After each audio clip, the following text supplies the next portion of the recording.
اهلا وسهلا بحضراتكم. وزي ما شفنا عناوين الصحافه اليوم، في الحقيقه انا كنت متوقع ان عناوين الصحافه المصريه اليوم لابد ان تحمل جميعا يعني عناوين براقه حول ثوره 23 يوليو 52، وهي ذكرى طبعا بلا شك فاصله فارقه في التاريخ المصري، ذكرى يعني نهايه عصر الملكيه وايضا نهايه عصر الاحتلال الانجليزي وبدايه واعلان الجمهوريه من 65 سنه. في الحقيقه الاهرام ربما هي الاولى اللي اتكلمت عن انجازات ثوره يوليو تتحدى اوهام عصر الملكيه. خلوني اتكلم عن هذه الذكرى وعناوين الصحافه المصريه اليوم مع الصديق العزيز الزميل الصحفي الاستاذ محمد منير.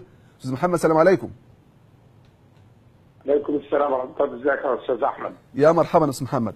يعني ليس غريبا ان كل صحف القاهره اليوم تكون خاليه تماما من ذكرى 23 يوليو، ولما الاقي الاهرام فقط اللي قالت يعني كده على خجل ان انجازات الثوره تتحدى اوهام عصر الملكيه. استاذ احمد، طبعا ايه رايك النهارده هنعمل شيء مغاير شويه، وهستسمحك ان انت تديني 3 دقائق اتفضل. اختلف معاك فيه بشده. اتفضل. يعني هختلف معاك. يسعدني.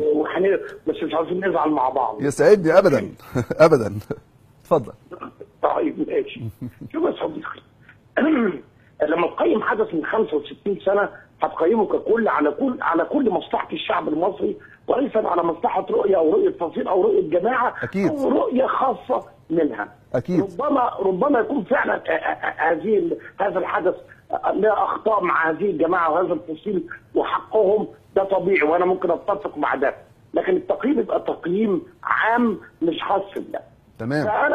فانا عم اقول ان ما حدث في 52 ثوره الانقلاب، هنا هحدد المفهوم بمعنى سياسي وليس بمعنى عاطفي.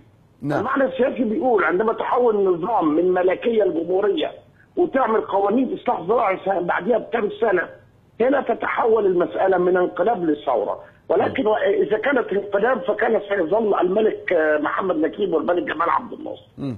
تمام. المدلول السياسي هي ثوره وليست انقلاب. تمام. لها ما لها وعليها ما عليها. طب ممكن اختلف بس معاك في برضه كالعاده، يعني طالما الامر ساعتك فتحت هذا الموضوع. هو في الحقيقه بس هذا التوصيف ذكره الرئيس محمد نجيب، وقال ان احنا في الحقيقه كنا سمينا ونحن نعد لهذه الثوره، كنا يعني نتحدث فيها بيننا انه انقلاب عسكري، ثم اطلقنا بعد نجاح الحركه السلميه، ثم اطلقنا عليها الحركه المباركه، ثم اطلقنا عليها ثوره يوليو. فهذا المسمى الذي لن اختلف معك مطلقا فيه كان مفردات فقط اطلقها حتى الضباط حر انفسهم. يعني بص محمد نجيب يقول اللي يقوله، والكلام ده ممكن يعني تبقى انت ادنت ادانه تاريخيه محمد نجيب، لان انا مش بكلمك عن هم بيقولوا ايه. نعم. انا بكلمك عن مدلول السياسه. دلالات. نعم. لما تتغير من نظام لنظام، من جمهوريه، من ملكيه لجمهوريه، وتعيد توزيع الملكيه مره ثانيه، ده بيساوي في المصطلحات السياسيه ثوره، سواء في مصر ولا في المانيا ولا في امريكا ماليش دعوه. يعني الثوره الفرنسيه قلبت من الملكيه للجمهوريه فاصبحت ثوره. نعم. يعني ملهاش علاقه بالانبياء العسكر او المدنيين. صحيح. ليها علاقه بالمدلول السياسي، بالمتغير السياسي، وباعاده توزيع الثروه مره ثانيه. ده ممكن يبقى سلبي، او اداء الجمهوريه بعد كده سلبي، ده موضوع ثاني ماليش دعوه. صحيح. لكن انا بكلمك عن المدلول السياسي. صحيح. بس دي معلومه بسيطه، محمد نجيب مش هو اللي اسس ضباط الاحرار، هم كانوا جابوه عشان كان راجل يعني له هبه كده ومركز تبداروا فيه يعني. طب في الحقيقه بس انا عايز اقول لك حاجه ما كانش هو البحر. استاذ محمد، انا عايز اقول لك حاجه. انا في الحقيقه لما تكلمت حتى في المقدمه او كان سؤالي ابدا لم نطرح تقييم ثوره 52 على المائده.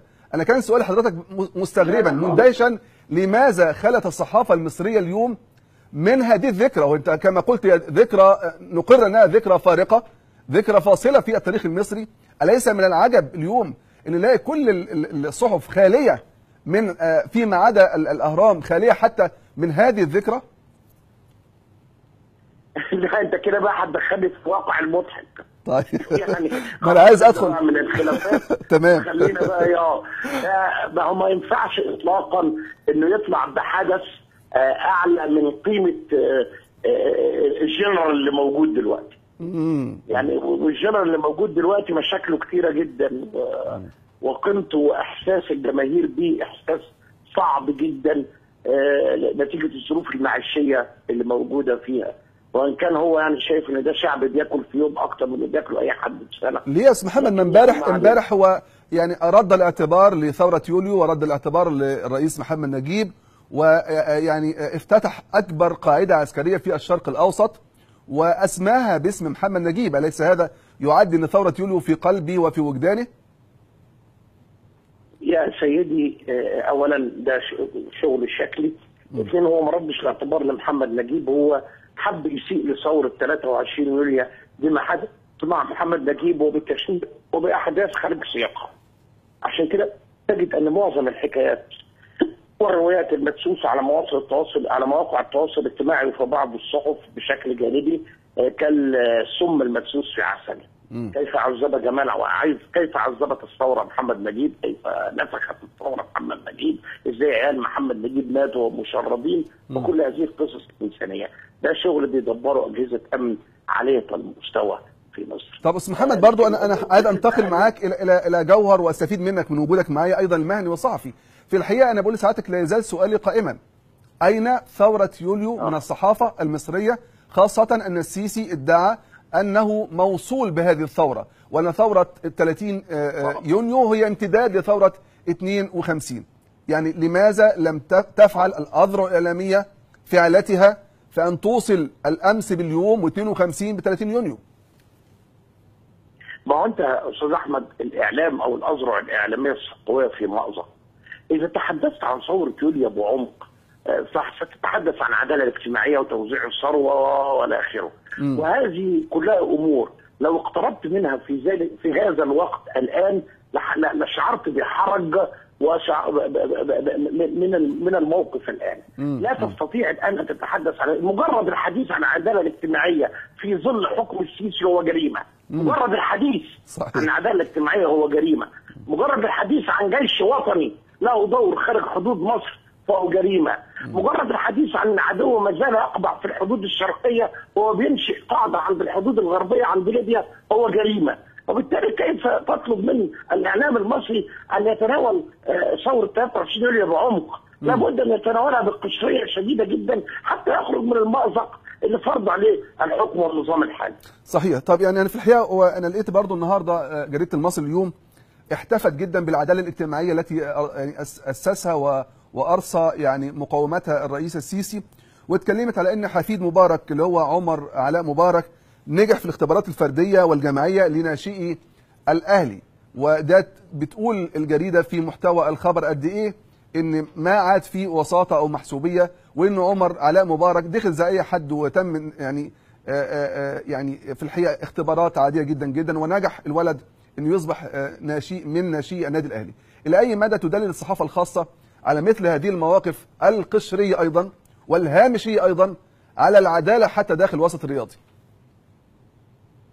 يعني عندما تتناول جريده مثل المصري اليوم بقامتها الكبيره مثل هذا الحدث التافه على انه دلاله على ان هناك عداله اجتماعيه في مصر، فهو ضمنيا اقرار بانه ليست هناك اي عداله اجتماعيه في مصر. ان تصل الامر الى ان نندهش ان ابن الرئيس او حفيد الرئيس المخلوع نجح بدون واسطه، اذا يعني ذلك ان احنا ضمنيا بنضطر ان هذا المجتمع من الغريب، هذا الحدث يعتبر فيه غريب، اذا هذا المجتمع هو مجتمع لا تطبق فيه العداله الاجتماعيه. انا شخصيا ما اعرفش حفيد مبارك بيلعب كوره ازاي، ما شفتوش بيلعب ولا اعرف، ولكن وارد يا سيدي بيلعب ولاعيب ودرجه اولى ولد، لكن هذا الامر لا يعنيني في شيء. صحيح. وليس له دلاله على ان هناك عداله اجتماعيه في مصر. صحيح. طبعا ده نوع من انواع الاستنباط الزائف المتعمد والسذاجه، واقرار بانه ليست هناك عداله اجتماعيه في مصر حتى ان يصبح مثل هذا المشهد مثل النموذج. نعم.